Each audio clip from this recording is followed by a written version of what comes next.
which is the clients are 60 years old. Right now, they're very close to retirement. They have no mortgage on their home. They are exhausted as well, but from working essentially. So now they're ready to retire. They're ready to live their lives freely, maybe even be busier doing other things instead of working. So they want to take, I believe, $8,500 a month as their requirement, or as I said, what they want per month in terms of their budget. They're going to take their Quebec pension plan at age 60 and their old age security at 65. So let's take a look at that scenario right now. So as you can see, we're looking at the second scenario of the almost retired couple, a little bit older in age. And this is the snapshot, as you can see, just as we saw in the previous scenario. It's only at 78%, not ideal. We want to get it again once again to 100 or more, ideally more than 100%, just to make sure that there is some margin of error. I know that engineers would appreciate that of course we want a little margin of error, just to be sure that they're comfortably retired and they stay that way the whole time through the length of the plan. And for the legacy in terms of the estate, we're at about 100,000, which again, it's always nice to leave something to your loved ones, to the beneficiaries, but we're trying to increase that as much as we can. For the percentage over here in the snapshot, as you can see, the shortfall is quite significant, and it starts at 2053. So what we want to do is, of course, make sure all of the shortfall that you see in the graphic is entirely eliminated. And we do that by, once again, looking at the recommendations that we have on the left side. And we've picked a few just to see how we can make a difference and how we can put some strategies in place to assist you in achieving your objectives. And as you can see right over here, I would like to start with delaying the old age security up to 70. And of course, that's fully customizable. We'll see again in real time, it does have a positive impact. And then delaying the QPP, or the Quebec pension plan, to 72 has a much greater impact as well, because the amount is much larger. And of course, even the legacy is increased quite significantly just by doing that, because of course, it's not just 1 year of accumulation. It's many, many years over the length of the plan that we're getting an increased amount because we're delaying it, and therefore being able to add more and more and more to the final end estate result. Another thing we look at, and something again I mentioned before, is withdrawal plans. Now, once you've done all the hard work of accumulating all of these assets, how are we going to take the money out in an optimal manner? And that's when we can select a very particular strategy to suit your particular needs. Now, some people may say, Thompson, I don't want to wait. I want to take the Quebec pension plan now. I don't want to have to wait, and I'm sure I'll get an increased amount, but I want to take some of the money that I've been investing essentially with every single pay while I've been working. So again, we don't always have to put these strategies in place, but I do want to show the clients what the impact will be, so therefore they can make a decision on their own with us together.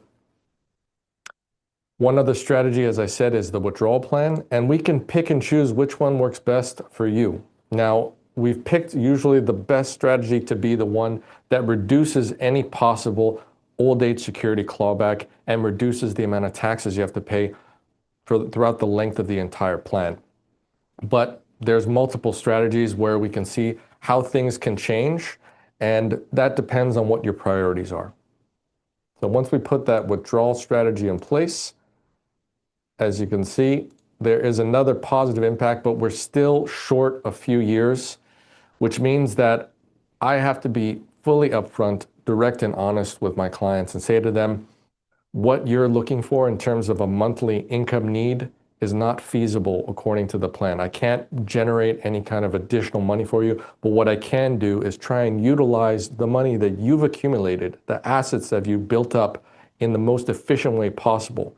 And so I would have to say, finally, unfortunately, if we're not covered more than 100%, at least to that point, we might have to reduce what you're saying that you need for your retirement needs. And over here, as you can see, it'll now be, instead of 8,500, a more realistic amount would be 7,650.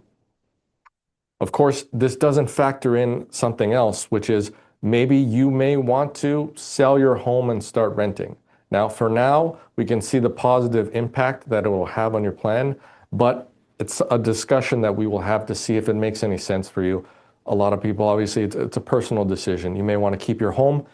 You may not want to sell it, and we'll see, does it make sense? Maybe you want to downsize your home to something less expensive. That might have a positive impact as well. There's so many different strategies that we can use depending on the conversations we have. The other thing that I love about this tool that makes it so cutting edge for me is that there is what we call stress tests available. Again, our clients or engineers, I think they would appreciate being able to stress test this plan to see if it can hold up against some kind of disaster scenarios. So if we look at it right here, what would happen, I get this question a lot, if the market dropped significantly because of something that's happening in the world, something that's happening with the global economy. Maybe there is a tweet that's being sent out that all of a sudden drops the market a significant percentage. Let's see how that can impact your plan.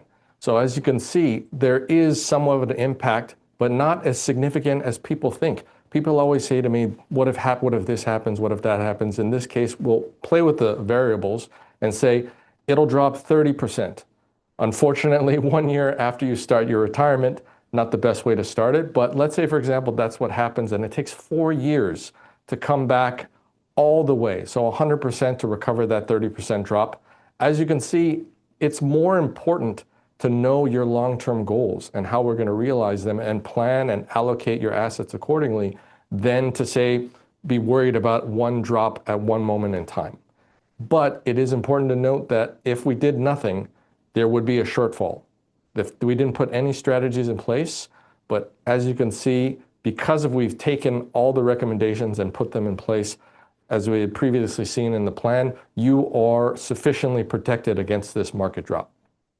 The other scenario that people talk about all the time, ever since COVID, is inflation, and how it could possibly impact rates and people's cost of living. So let's say, for example, we put that in place and we can see the impact right away. We'll look at the variable and say, what happens if inflation at its current level increases by 0.5% and it stays more than 0.5% more every single year until the end of your plan? What would happen? And as you can see, it reduces the cushion significantly to the point where we're just basically there 100% without any shortfalls. But again, if we do no recommendations on your snapshot, we see in the graphic that there's a shortfall much faster. So it's better to try and put a plan in place while we're doing this planning in order to ensure that you're adequately protected against a shock like this.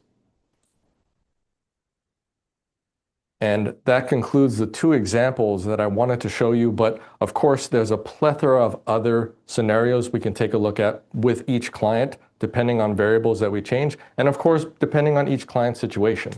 No one-size-fits-all type of solution is available. So I love having conversations with our client to make a more personalized plan for everyone here at FEDIC.